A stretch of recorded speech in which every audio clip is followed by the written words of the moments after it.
Hello, welcome back. So this video I'm going to be talking about my natural hair journey. I've been wanting to do this video about my hair and the process and the journey for quite a while. And after this video there's going to be a series of videos about how I tame her and all the good stuff. So focus, natural hair journey. So I've been natural for the past, I would say I went natural 2017, 2018. That's when I actually became natural. But start from the beginning. Of course, when I was a young girl, I grew up in a Jamaican household, so my hair was natural until I believe in the 6th grade. So prior to the 6th grade, my hair was always in braids and the beads and like the clear beads. I used to love getting my hair braided. I'm gonna probably post a picture in a certain style and then the braids come cascading down my face. Oh my god, that was like my favorite hairstyle growing up. So around 6th grade, my parents divorced, and I think it was one of my father's girlfriends at the time was just like, oh girl, what is this? Let's just get a perm. So, and of course I was young. I don't know what to do.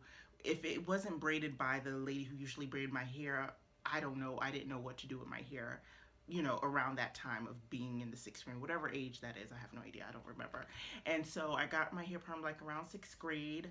And since then, I remember being a teen, I didn't do much with it, and I remember it being long and things like that. I would get it perm, like get a touch up for like, I don't know, like every 3 months. That was going well in my, pre-teens, early 20s, or pre-teens, early 20s. And then several years ago, I moved to New York City, and the lady who was, touching up my hair, she touched, who giving the perm, I call it a touch up, right? Don't we all call it a touch up? Anyway, the lady who was touching up my hair, she lived in New Jersey, so I moved to New York, and where I lived in New York and the commute to Jersey wasn't that crazy, so I still would commute over to her so she can like touch up my hair every 3 months, every 3 months or so. And it just came a point, this was like middle 20s, early 30s, where my hair just kind of like stopped flourishing. Like it was stuck at this one length. No matter how much time I washed it, no how much time I deep conditioned it, it just stayed there. It didn't go anywhere. And I was just like, I don't know what's happening. And then I stopped going to her because I think I was just tired of like the commute and all that stuff. And I think I was just busy. I really don't remember. And I went to another job, and someone was like, hey, you should go to my lady, da da da. I went to her. She lived, her salon was in Brooklyn. I went to her and got a perm, and I was washing my hair, and literally there was chunks of my hair coming out into the bathtub, like just like and it wasn't like falling out like from my scalp. I think it was just like breakage, just like like my hair was just breaking off, that type of, it wasn't like falling out from the scalp, it was just like breaking off. And I was just like, what? I was like, what the I was like, what is happening? I was like, what is happening? And so I was like, I'm gonna have to start over. Like I didn't know what to start over was, and at this time I wasn't really researching the whole like natural hair journey process and how other people were proceeding through it. So what I did, I started getting braids. And so because I had braids in my hair for so long, my hair just grew and grew. And after a while, my hair grew so much that I was able to cut off like the dead, like the remaining like perm parts, relaxed parts.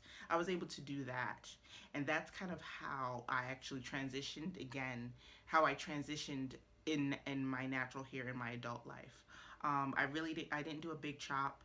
I understand and commend those who do. I can only just imagine you spend majority of your life with a certain level, a certain length of hair, and to cut it off. That is amazing. And to those ladies um, who've gone through that process, I salute you. I commend you. I remember years ago where I had to like cut my hair, was like a little bit like right here, and then I had to cut it to my neck, and I was freaking out. So I can't imagine just like chopping it all off. So to the ladies who've done the big chop, I salute you. I commend you guys. That is strength that I didn't never ever had to like use before. But I just went through my transition a little bit differently, just through braids. So after that, again, I still didn't know like what to do with my hair. I don't remember what I was doing with my hair.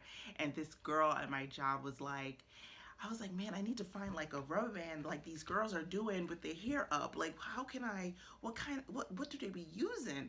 And this girl was just like, they just use a large elastic band. I was like, they do? When I tell you, I had no idea. This wasn't even long. This was like in 2017, 2018. It wasn't that long ago. We're what, in 2021? It wasn't that long ago this happened.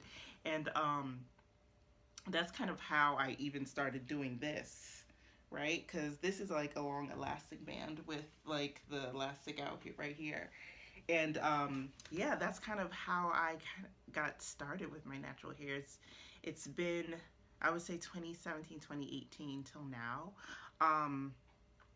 I would say that being on this journey has been quite eye-opening. Is the thing with natural hair, you really have to take care of it. I'm 4A, I'm 4B, 4C texture. There's different textures, especially along my kitchen, the back, the back of my neck. Like if my hair was wet, this part of my hair would be super long versus this part of my hair. So I definitely have different textures in here, and I had to figure that out.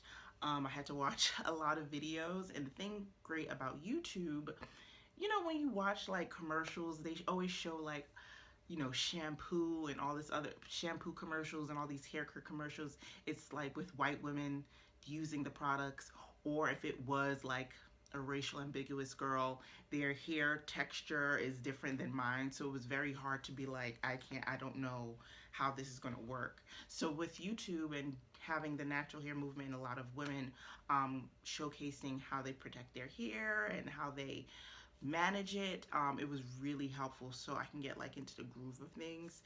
But other than that, I really don't do much with my hair. I put it in like if I wash it, I put it in a few 2-strand twists, and that's about it. The only time I would put this up in a puff is if I'm doing videos from going out with my friends. Having my hair out, one of the things I would say that is kind of, it just annoys me, is if I was to have my hair like this and I would come home after a late night, one of the things I would not want to do is like braid my hair again to wake up in the next day. You know, but I realize I have to kind of do that, because if I don't and I just take the band out and just sleep with it just out, it gets so knotted and it's just a pain in the neck.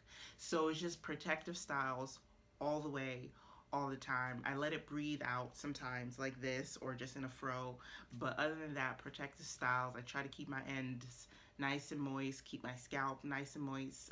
In the next few videos, I'm going to talk about the oil mixture that I use. But yeah, that's about it. I would love to hear about your natural hair journey. When did you turn natural? Was it a transition? Did you do a big chop? Let me know. Let's discuss this, okay? Because I really didn't have anyone to discuss this natural hair anything with. Okay, please like, subscribe, all that jazz. All right, talk to you later. Bye.